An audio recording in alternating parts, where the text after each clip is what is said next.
Bom dia, obrigado desde já, Filipa, obrigado a Eminho pelo convite e obrigado a todos os presentes também que estão nesta indicação aqui, encontro online. Eu vou pôr, como isto é um speed talk, isto é para andar, portanto vou aqui, pois estava aqui com isto e agora já não se passa. Só um minuto, por favor.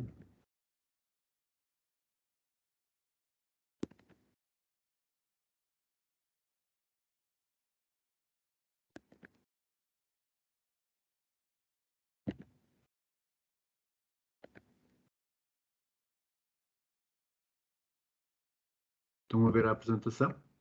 Sim, estamos. Pronto, então, obrigado novamente. Eu vou fazer então aqui uma pequena apresentação. Aquilo que vos queria pedir é, se acharem pertinente interrompam, por favor, e vamos falando ao longo dela. É uma coisa relativamente rápida também. O tema 2 tem a ver então como descarbonizar já a sua indústria, partindo aqui de um pressuposto que, quando se diz já, é porque há coisas que podemos fazer rapidamente, haverá outras que se calhar temos que esperar um bocadinho e outras que temos que pensar como é que vamos fazer. Mas há aqui timings para tudo. Uma breve apresentação. Trabalho na empresa Energicom. Isto é uma empresa que tem cerca de 12 anos, está muito focada na área de fotovoltaico e agora em tudo que seja sustentabilidade e descarbonização também. Na área de fotovoltaico trabalhamos em todas as áreas, desde a parte de colocar painéis nas coberturas, no chão, e aparece aqui uma foto engraçada, que foi a primeira instalação flutuante no Alto Rabagão, como nós fizemos há cerca de mais ou menos 6 anos.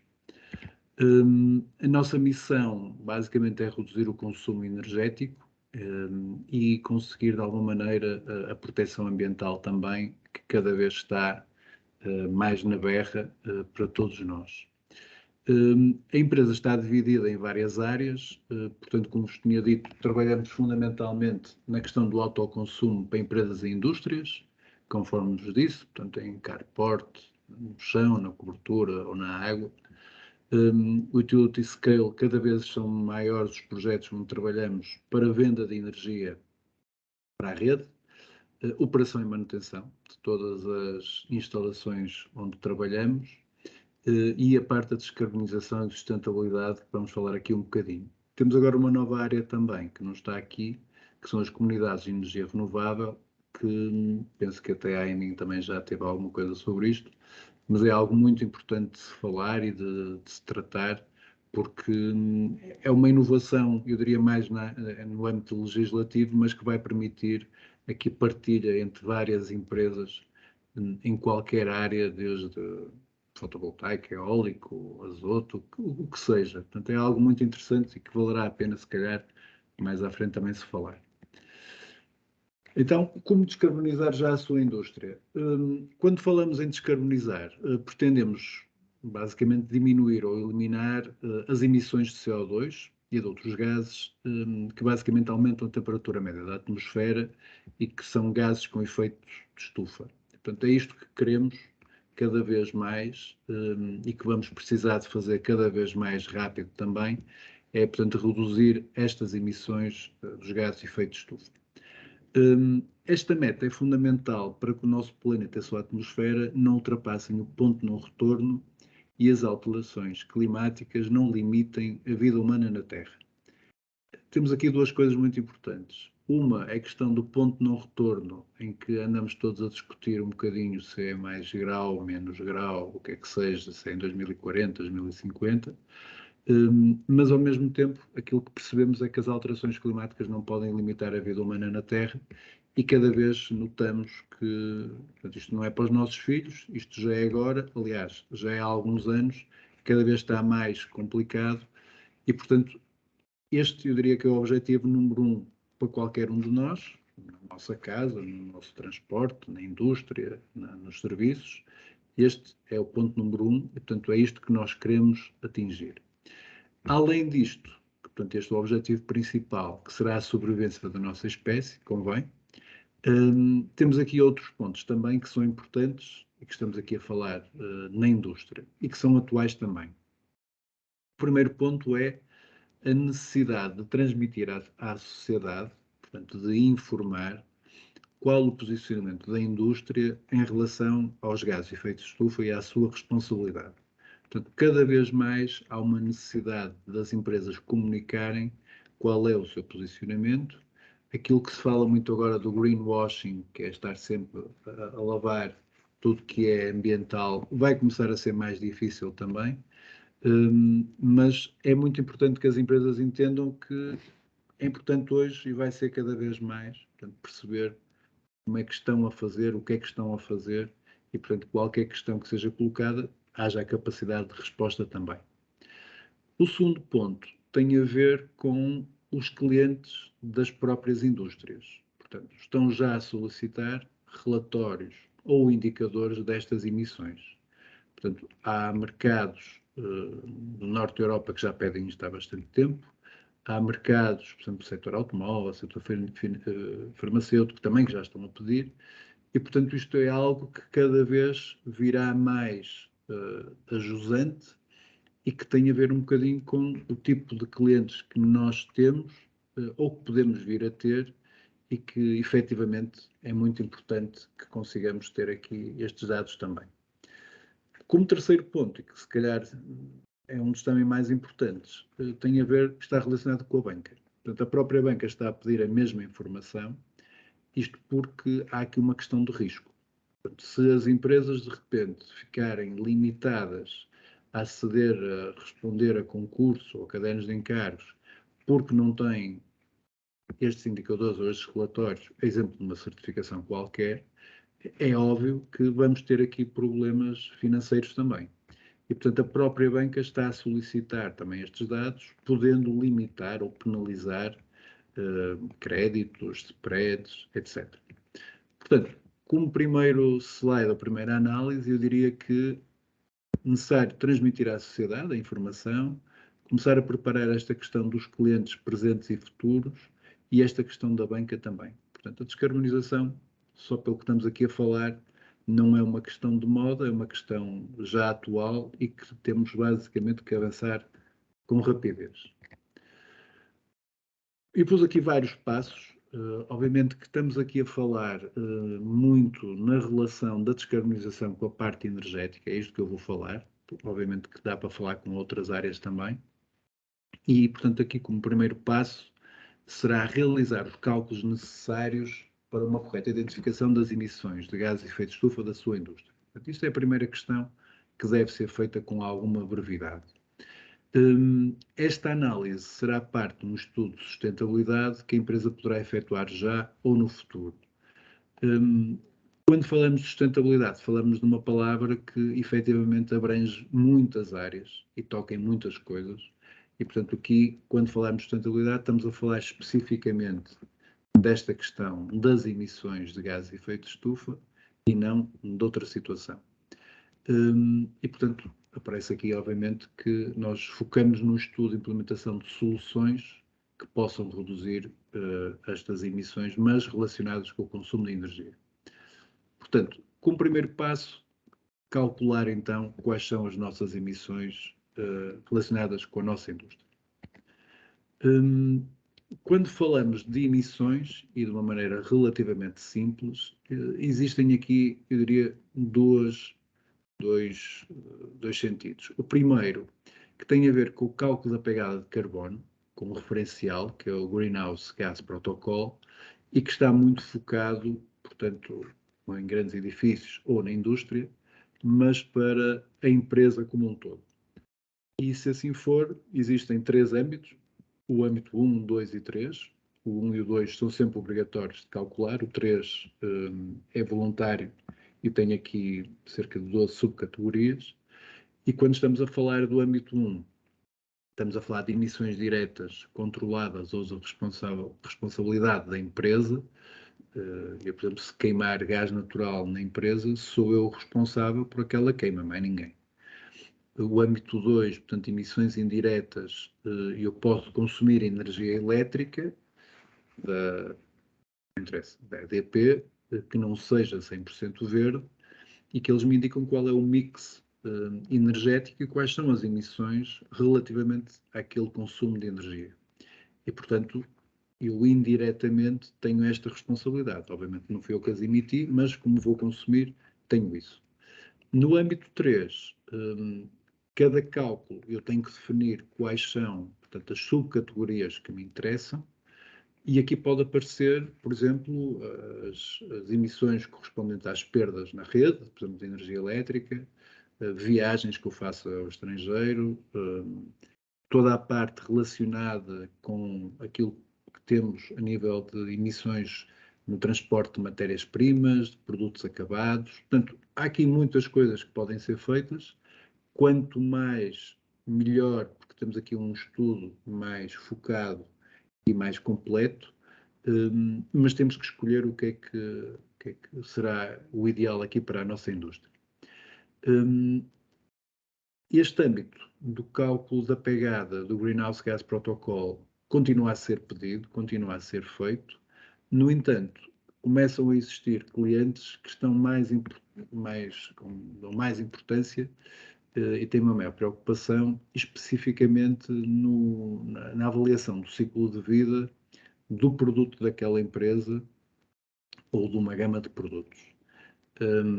Isto é muito importante, por exemplo, se aquele produto faz parte, por exemplo, é um componente de um produto final, onde a empresa, o cliente final, vai absorver também estas emissões. E, portanto, eu diria que temos aqui duas análises distintas, uma mais geral e mais genérica para a empresa como um todo, e outro que será uma coisa mais específica, que será a avaliação do ciclo de vida daquele produto ou de uma gama de produtos. E, portanto, no âmbito da sustentabilidade, em relação ainda a esta questão aqui da parte da energia, eu diria que seria esta situação que é o cálculo então da pegada, que nos dá aqui uma noção muito interessante de como é que estamos. Obviamente que isto é só um primeiro passo. O segundo passo será diminuir ou eliminar, isto eliminar é giro, as emissões de gases de efeito de estufa da sua indústria. Portanto, se nós inicialmente começamos a contabilizar como é que estamos e tentar perceber se estamos bem ou se estamos mal, e conseguimos também dar feedback a quem nos peça, o segundo passo será diminuir estas emissões por várias razões, por causa das questões também, muitas das vezes, dos nossos clientes, que não nos vão questionar só numa primeira fase qual é o valor, depois vamos querer ou vão querer que consigamos diminuir e toda a gente vai estar um bocadinho nesta senda. Aquilo que nós preconizamos para descarbonizar então a indústria e diminuir as emissões será a realização de um estudo na empresa, no chão de fábrica, focado no maior número de áreas onde se consigam identificar estas poupanças das emissões. Todos os consumos relacionados com energia fóssil, aqui nafta, gás natural, gasolina, etc., deverão ser uma prioridade de análise, sendo que a área elétrica também deverá ser estudada. Portanto, isto que quer dizer basicamente? Se vocês analisarem, e portanto o foco aqui é a diminuição das emissões, equipamentos ou áreas que consumam energia elétrica e consigam reduzir esse consumo, que é sempre uma vantagem. A verdade é que neste momento, se vocês consumirem 100% de energia verde, as emissões são zero, portanto por aí não há aqui um benefício muito direto, e se consumirem energia sem ser verde, temos aqui já uma percentagem muito grande também de renovável. Enquanto se vocês consumirem, por exemplo, gás natural, ela é 100% fóssil. Portanto, e durante alguns anos nós vamos ter aqui ainda algumas limitações, quer por causa do biogás, neste caso do biometano, ser injetado na rede, quer por causa também do hidrogênio. Portanto, há aqui ainda grandes limitações e, portanto, tudo que eu consiga fazer para reduzir gás, eu diria que é uma prioridade de análise, tendo em vista esta necessidade de redução. E, portanto, estamos aqui a falar de reduzir consumos de energia, reduzir custos fixos para as empresas e reduzir as emissões. Portanto, primeiro, identificar então como é que estamos. Segundo, diminuir essas emissões através destes estudos. Nós fazemos um estudo que demos o nome de Roadmap, ou Roteiro para a Descarbonização, que no fundo o foco é estudar medidas que realmente tragam benefícios concretos para o cliente final, e temos aqui 3 pilares. Portanto, o primeiro pilar é a eficiência energética. Tudo que se pode fazer nesta área deve ser sempre feito. O segundo é a eletrificação ou transição energética. E o terceiro será a aposta em energias renováveis. Portanto, vamos falar só um bocadinho sobre isto, mas não há aqui, eu diria, uma chave única, só devo apostar numa área ou na outra. Não, eu devo apostar em todas, desde que obviamente sejam adequadas à indústria em causa, e obviamente temos que perceber também que tipo de indústria, que tipo de consumos é que temos. Portanto, o terceiro passo será implementar ao máximo a eficiência energética. Portanto, isto é uma frase que toda a gente já conhece, que a energia mais barata é aquela que não é consumida. Portanto, isto será sempre o ideal, é eu realmente não consumir. Não estou a dizer para desligar as empresas, não é isso, mas conseguir, no fundo, implementar novos equipamentos que possam substituir antigos com menor consumo de energia e com igual ou maior produção. Eu coloquei aqui também acompanhar periodicamente a evolução do mercado para não perdermos aqui oportunidades de poupança. Isto porquê? Porque o mercado efetivamente está nesta área da eficiência energética, está sempre a evoluir. E, portanto, estão sempre a surgir aqui coisas novas. E, portanto, vocês poderiam ter aqui uma ideia há 2 ou 3 anos de algo que se calhar até ainda nem estava em produção, ou que os preços eram muito altos, ou não havia suficientes fornecedores, e de repente isto mudou. Portanto, a pressão cada vez é maior, portanto, cada vez há mais equipamentos, mais serviços, mais soluções, e, portanto, vale a pena continuar a acompanhar, e quando verificarmos que, por qualquer motivo, não é a hora correta para avançar, se calhar passado meio ano ou um ano poderá ser. Aqui, quando nós intervimos na parte da eficiência energética, é uma redução direta de consumos de energia, portanto, no custo e nas emissões. Portanto, aqui não há dúvida.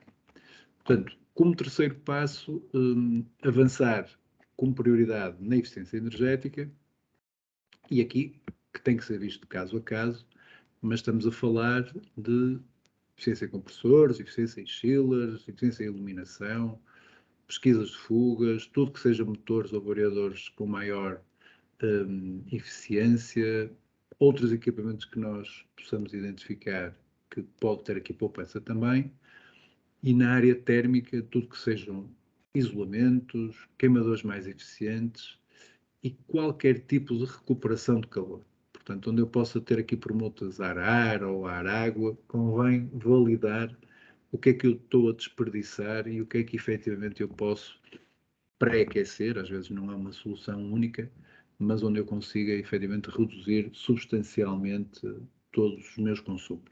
E, portanto, isto seria então o passo da eficiência energética. Quarto passo, eletrificar ou realizar a chamada transição energética. Quais são as vantagens em eu eletrificar equipamentos que consomem energia fóssil? Portanto, eu passar de consumos de gasolina ou gasóleo para elétrico ou de gás natural. Conforme já foi dito há pouco, a primeira situação é uma redução acentuada das emissões de gás de efeito de estufa. Portanto, aqui nós notamos logo o que é que está a acontecer. A segunda é eu poder produzir essa mesma energia elétrica para autoconsumo. Portanto, é muito interessante eu mudar consumos de gasolina ou gasóleo e depois eu passo para elétrico e sou eu que produzo essa eletricidade. Portanto, é uma diferença total. E conforme disse há pouco também, esta questão da energia elétrica, há uma expectativa que na próxima década a grande maioria da energia elétrica consumida já vai ser de fonte renovável. Portanto, mesmo que eu consuma energia da rede, ela vai ser ou totalmente renovável ou com uma porcentagem já muito elevada. E depois aqui só 2 indicações. Em termos de PTs e em termos de transformadores, Portanto, é necessário que haja este acompanhamento também e este estudo, porque o que existe neste momento não foi a pensar nisto. Portanto, se por um lado as redes, a montante, têm que ter essa capacidade de fornecer energia, por outro lado nós temos que ter também aqui as capacidades e os investimentos necessários para adaptar postos de transformação, para termos folga para trabalhar nesta área que é uma área nova neste momento, porque se nós quisermos mudar consumos térmicos para elétricos, o salto é sempre considerável. Em algumas indústrias isto não vai ser possível. Portanto, há consumos térmicos que, devido à sua potência, simplesmente é muito difícil, ou diria impossível. Não quer dizer que daqui a alguns anos seja mais fácil e também não quer dizer que isto seja a maioria, que não é. Portanto, a maioria, nós conseguimos fazer estas alterações e é isso que devemos ter aqui em mente. Portanto, o quarto passo é eu conseguir eletrificar o máximo, com estas vantagens todas. E o que é que se tem feito? Portanto, tudo que seja a parte da frota automóvel, portanto, colocação de carregadores, postos de carregamento de viaturas elétricas, ligeiros ou comerciais. Empilhadores elétricos, quase todas as empresas já têm, mas o ideal é terminarem com os outros e terem empilhadores elétricos. Do que eu tenho visto, normalmente há modelos para tudo, força necessária.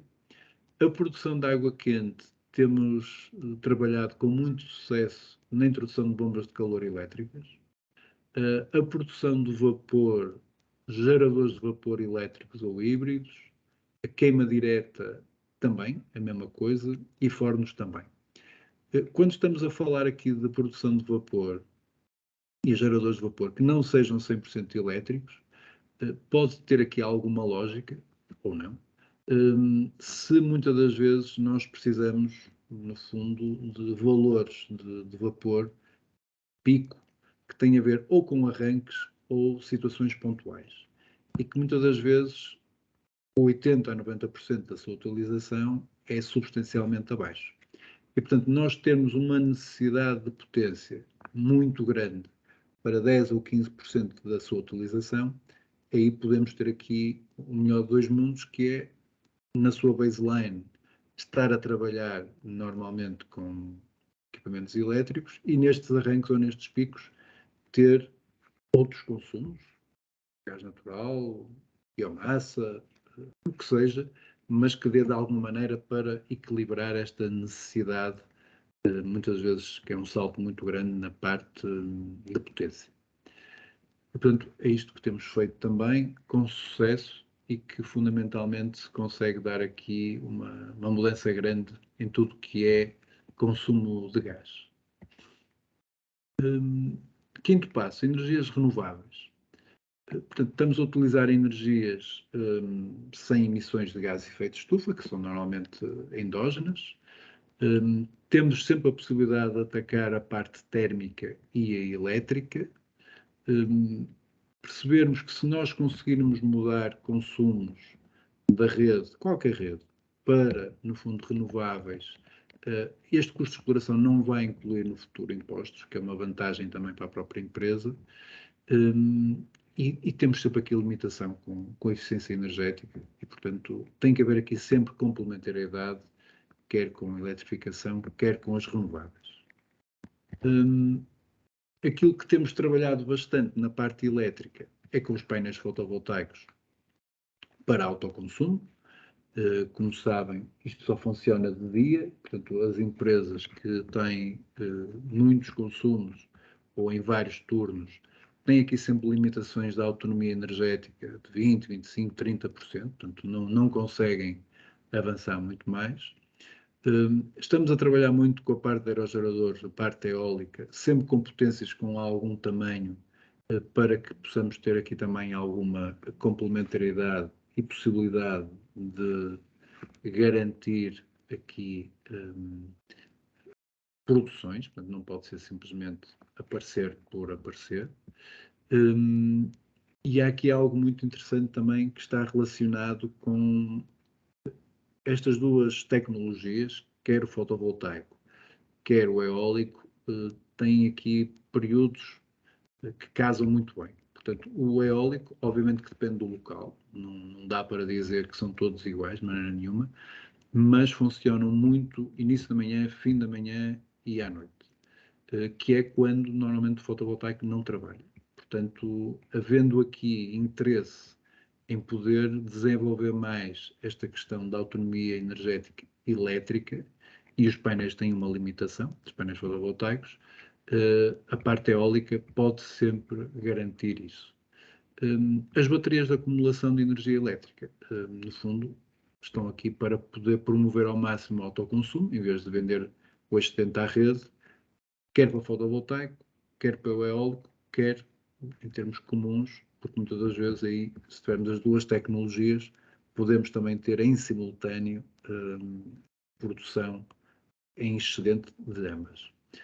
Na parte térmica, temos a biomassa, que obviamente já é conhecida, mas que substitui perfeitamente tudo que seja necessidades de água quente ou de vapor. A parte do biogás e do biometano, que em Portugal ainda estamos bastante atrasados, mas se formos ver Espanha, França e outros países, estão muito adiantados. Portanto, há aqui um potencial muito grande, mas que está relacionada com a capacidade de produzir biogás e a sua distância também. Portanto, eu não posso estar a produzir e consumir a 300 km, obviamente. A produção de energia térmica com painéis solares térmicos também. E depois a questão do hidrogênio. Pronto, eu aqui não vou falar muito do hidrogênio, mas era importante que quando nós estamos a falar aqui de indústria e de hidrogênio, estamos a falar aqui de situações descentralizadas. E quando estamos a falar de descentralizadas, estamos a falar de ter eletrolisadores que possam trabalhar eles próprios na indústria, produzindo hidrogênio para autoconsumo. Há aqui, eu diria, dois senãos neste momento. O primeiro senão tem a ver com o consumo elevado de energia elétrica que um eletrolisador tem, e, portanto, eu diria que obriga, de alguma maneira, a ter aqui uma produção de energia elétrica renovável que possa, de alguma maneira, ser destinada ao eletrolisador. E a segunda situação também tem a ver com uma validação real da questão da queima do hidrogênio, embora estamos a falar de gases da mesma classe que o gás natural, por exemplo, mas tendo em vista, por exemplo, qual é que é o tipo de utilização. Estou a falar disto, por exemplo, que na área da cerâmica consomem brutalidades de gás, há aqui um trabalho que vai ter que ser feito ainda durante algum tempo, porque tipo de chama, tudo e mais alguma coisa é muito analisado ao detalhe e, portanto, não quer dizer que não seja uma solução, mas não estamos a falar de água quente ou de vapor. E, portanto, na parte das renováveis, temos aqui muitas intervenções para fazer, felizmente. Portanto, cada vez há mais situações que, quando aliamos à parte da eficiência energética e à eletrificação, conseguimos ter aqui resultados, eu diria, já muito interessantes. Nós, neste momento, estamos a trabalhar especificamente com um serviço que denominamos o Gas Zero, em que são empresas, como sabem, o ano passado a questão do gás foi muito complexa e complicada, e que percebem que esta questão de quem consome muito gás é daquelas situações que tem que ter em cima da mesa um plano para eliminar o gás. Agora, esse plano, obviamente, pode ser a 1 ano, pode ser a 10, não tem que ser amanhã. Agora, que deve-se analisar e perceber o que é que se pode fazer e ter aqui uma estratégia para tal, é muito importante porque, volto a dizer, neste momento quem consome gás é 100% fóssil e a pressão vai ser cada vez maior para que as empresas consumam menos gás, que emitem menos gás de efeito de estufa, e a questão do gás está aqui completamente interligada. Nós na empresa temos vários protocolos com vários investidores para poder financiar projetos em qualquer uma destas áreas. Portanto, pode ser especificamente tudo que seja eficiência energética, renováveis, eletrificação, tudo junto, o que seja. E, portanto, há aqui esta opção de, além do cliente poder ir à banca, que também existem aqui linhas específicas para isso, de nós conseguirmos apresentar e ajudar neste tipo de intervenção. Ao mesmo tempo, e portanto cada vez temos ouvido isto mais, há muitos financiamentos públicos, a fundo perdido, no âmbito da descarbonização. Portanto, surgiram já vários avisos de descarbonização na indústria, é expectável que surja um já a muito curto prazo.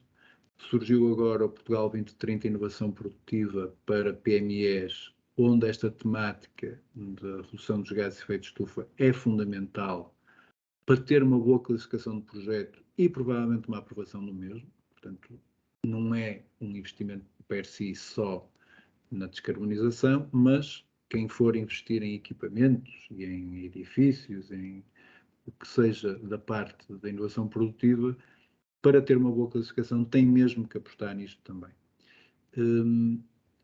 E estes financiamentos, no entanto, isto é importante que se diga, são fundo perdido, uma grande parte, mas é obrigatório que se identifique corretamente quais são as poupanças potenciais, porque mais à frente será necessário demonstrar essas mesmas poupanças. E, portanto, voltamos sempre a esta questão dos estudos, que deve ser feito, obviamente, devem ser feitos para estarmos aqui à vontade, o que é prioritário, o que é que não é, qual é o risco, qual é que não é, mas neste momento estamos a falar aqui de uma terceira opção, portanto, banca, privados, e temos aqui a parte pública também.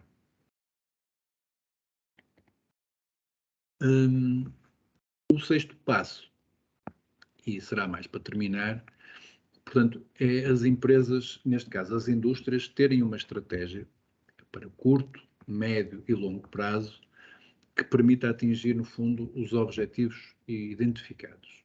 E, portanto, isto é necessário, às vezes, obviamente, parar para conversar, para ver o que há, e implementar medidas que muitas das vezes já deviam ter iniciado há muito tempo. Continuo a entrar em empresas em que há coisas que não se percebe que é que ainda não foi feito. Outras medidas que se calhar o timing correto é agora. E vão existir mais medidas que se calhar não é ainda a altura certa, por causa ou do investimento ou do desenvolvimento técnicos, mas que de alguma maneira temos que perceber o que é que falta ali, porque de repente há ali uma alteração que muda e nós podemos facilmente avançar. Mais do que tudo, isto estamos aqui a falar da possibilidade de ser autónomo em termos de produção de energia para autoconsumo, o que é algo super interessante, quer dizer, nós não conseguimos ser autónomo em termos de matérias-primas, uma data de coisas, mesmo na água, e portanto em termos de energia, se nós conseguirmos evitar aqui um custo e um consumo elevado e sermos autónomos, não diria a 100%, mas para lá caminhar pode ser muito interessante. E portanto os passos são estes, há aqui muita coisa a fazer, há aqui muita área a trabalhar também. É necessário, no fundo, eu diria aqui este último, que é ter esta estratégia também, e começar a desenvolver aqui estes planos para que não se percam aqui estas oportunidades. Pronto, tenho aqui os meus contactos também, qualquer questão, e pronto, estou disponível para podermos falar aqui um bocadinho em relação ao tema. Muito obrigada, João, pela sua apresentação. Eu deixava então agora abertas as questões à audiência, se alguém tiver alguma dúvida ou quiser esclarecer alguma questão. Podem abrir os micros ou então escrever no chat, também serão acesso.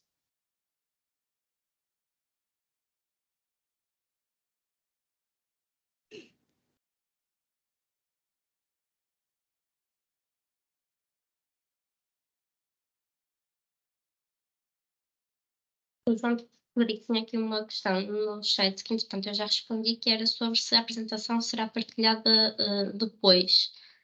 Era um bocadinho aquilo que já tínhamos combinado, que sim, no fim vamos enviar um questionário e juntamente com a apresentação que o João acabou de fazer. Mas isso não é dúvida. Certo, exatamente, sim. Se não houver nenhuma pergunta, não sei se me conseguem ouvir. Fala João Rodrigues. Conseguimos, claro. Olá, muito bem, bom dia. Antes de mais, obrigado pela sessão, pela apresentação. Sou o João Rodrigues, estou na Associação APIE, a Associação Portuguesa dos Industriais de Engenharia Energética, do qual a vossa organização faz também parte. A minha pergunta é muito simples. Aquilo que nos apresentou, no seu entender, é aplicável a todo o tipo de indústrias ou prioritariamente para indústrias com uma determinada potência mínima instalada? Eu acho que é aplicável a todas as indústrias, aquelas que têm mais necessidade de redução. Assim, ainda no outro dia estive numa empresa em que eles diziam que, infelizmente, a informação não passou, que tinham custos muito elevados de gás, e quando verifiquei o custo não era nada de especial em termos absolutos, mas relativos era. E, portanto, eu acho que é importante que as empresas, independentemente de gastarem 5.000 euros mês ou 50 ou 500 mil, que possam fazer. Não temos tido nenhuma limitação em fazer a atuação. Agora, há aqui alguns custos fixos que eu não diria que são iguais, mas que são muito semelhantes, independentemente da empresa, lá está, consumir 5.000 por mês ou 500 mil. Agora, depende muito da necessidade da empresa e, mais do que tudo, de poder querer ir atrás agora destas oportunidades, que são oportunidades, quer dizer, isto, eu já estou nisto há algum tempo, por exemplo, a fundo perdido neste momento temos aqui a oportunidade de ir buscar muito dinheiro e dinheiro que, efetivamente, é bem aplicado em termos de custos fixos das empresas. Ok, obrigado.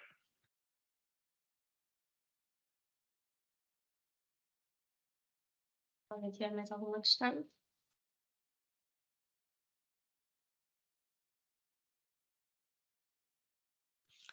Se não houver outra questão, e sem querer monopolizar, Esteja à lanço uma outra vontade. pergunta, assim, em jeito de reflexão. A pergunta que pode levar à reflexão é como é que observa neste momento esta transformação na indústria nacional? Se vai a um ritmo adequado, se a indústria nacional vai contribuir para não chegarmos ao tal ponto de não retorno, que há quem diga que já o ultrapassamos, e parecia haver aqui alguma interferência. E depois o lançamento da reflexão é se estamos ou não ao ritmo adequado, eventuais razões para não estarmos a eventualmente ritmo adequado. Olha, eu agora o que vou dizer agora, eu não quero ser pessimista, isto é a minha primeira declaração. Mas no outro dia estive a fazer uma formação em que tiveram a apresentar com algum detalhe qual é a evolução neste momento em termos de emissões de gás de efeito de estufa nas várias áreas, e, portanto, em termos de edifícios, em termos de transportes, em termos de agricultura, em termos de indústria.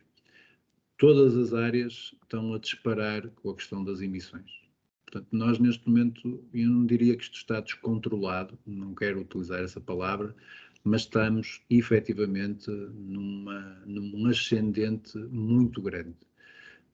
Aquilo que se prevê é que este ascendente continue mais 2 ou 3 anos e depois possa começar a diminuir, embora, por exemplo, ainda ontem foi publicado, relativamente ao ano passado, em nível europeu, todos os Estados conseguiram reduzir um pouco. O problema é que nós não temos fronteiras em relação às emissões de CO2. Eu não tenho uma fronteira com a Espanha, não tenho uma fronteira com a África ou com a Ásia, e neste momento, por exemplo, embora a China seja uma solução e um problema, mas, por exemplo, a Índia está a inaugurar centrais a carvão, que é uma brutalidade. Portanto, aquilo são centrais atrás de centrais.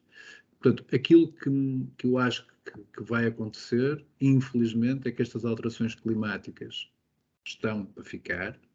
Temos que pensar seriamente nas alterações e como é que nós nos podemos adaptar às mesmas. E, portanto, quando se fala de seca, fala-se de seca, mas isto cada vez mais vai ser uma constante.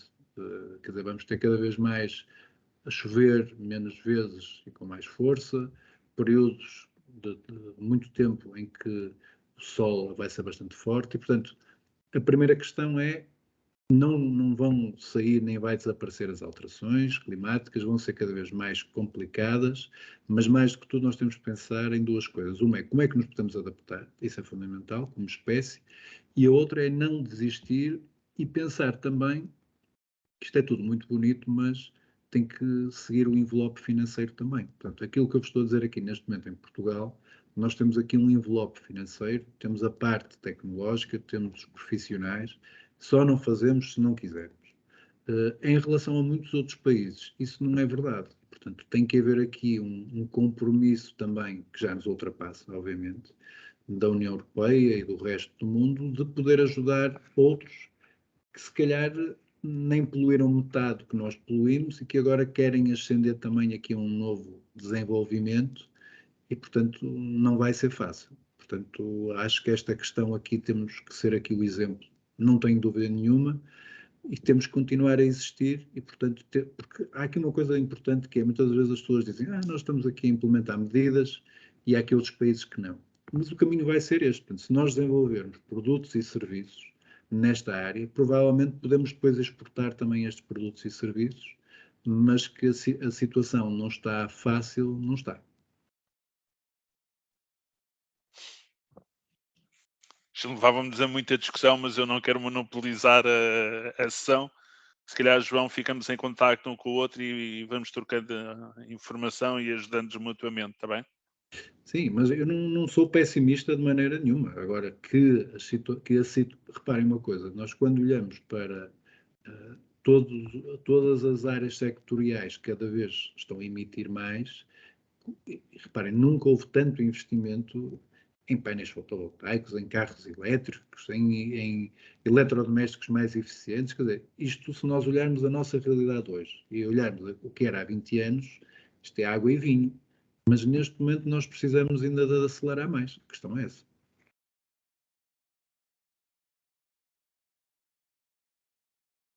Tive aqui um corte na minha ligação, por isso deixei de ouvir. Mas ficamos em contacto, João. E eu também não sou pessimista, porque acho que já está tudo tão mal. Se formos pessimistas, ainda vamos fazer pior. Não, esse não é o caminho, de maneira nenhuma. Acho que temos que ser realistas e perceber que muitas das vezes, e é isso que eu às vezes digo, aquilo que está ao nosso alcance, e há muita coisa que está ao nosso alcance, temos que fazer. E depois temos que empurrar para cima para que a pressão lá em cima também tome decisões concretas, porque isto toca-nos a todos, não é? Já, não é para as próximas gerações. Se me permite, faço uma última provocação. Quando foi o Covid que nos tocava a nós, parámos tudo. Há 30 anos que a comunidade científica nos anda a alertar para termos que alterar coisas, mas como é só para o futuro, não fizemos nada. O egoísmo típico do ser humano, que uma vez mais acho que temos que ter a responsabilidade gradualmente e com a ajuda de todos ultrapassá-lo. Sim, mas há um exemplo que eu dou que é o gás natural, por exemplo, entrou em Portugal, e eu sei isso, foi uma das áreas onde eu estive a trabalhar, em 97, não foi assim há tantos anos, quer dizer, e quando entrou o gás natural, que efetivamente nos ajudou em termos de termos aqui mais soluções energéticas para o que tínhamos, era vendido como realmente era uma energia fóssil, mas era muito melhor, etc. De repente, estamos aqui a falar de algo que foi uma evolução exponencial, portanto, isto estava mais ou menos e passado 10 ou 15 anos, isto realmente começou a derrapar continuamente e o esforço e o consumo global tem sido exponencial e, portanto, cabe-nos a nós também olhar para isto porque, pronto, só há este planeta, esqueçam Marte, não vale a pena pensar nisso, temos mesmo que tratar deste e rapidamente para podermos continuar a estar cá, não é? Sendo que o planeta não está em risco. Como? O planeta não está em risco. O que está em risco é a nossa forma de vida. O planeta vai continuar com ou mais alterações. O planeta não está em risco. Sim, isso aí, para nós estamos aqui, é uma migalha no tempo do planeta, isso é verdade. Claro.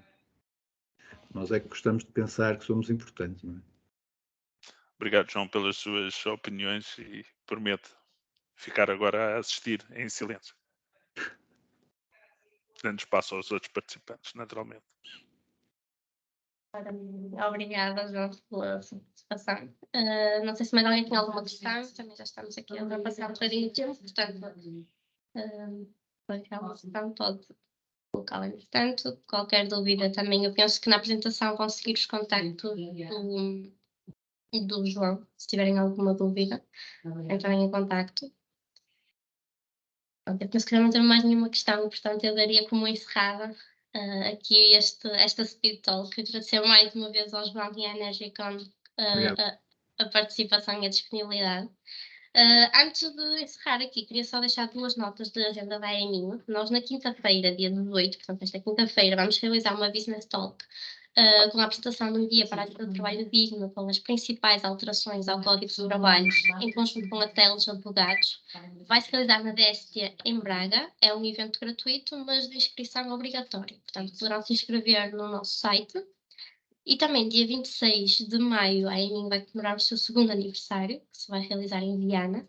Vamos ter uma conferência chamada O Estado da Arte, o Minho no Portugal de Amanhã, com um painel de excelência e já com a confirmação do Sr. Presidente da República para a abertura da conferência. E vamos terminar com uma celebração, um sunset comemorativo no Fio Viana. Portanto, juntem-se a nós, as inscrições também estão abertas no nosso site e poderão consultar todas as atividades da AMI, não só estas, mas todas as outras atividades no site. Um resto de bom dia e até à próxima. Obrigado e bom dia para todos. Felicidades. Deus, bom dia, obrigado. Deus, bom dia, obrigado. Obrigado.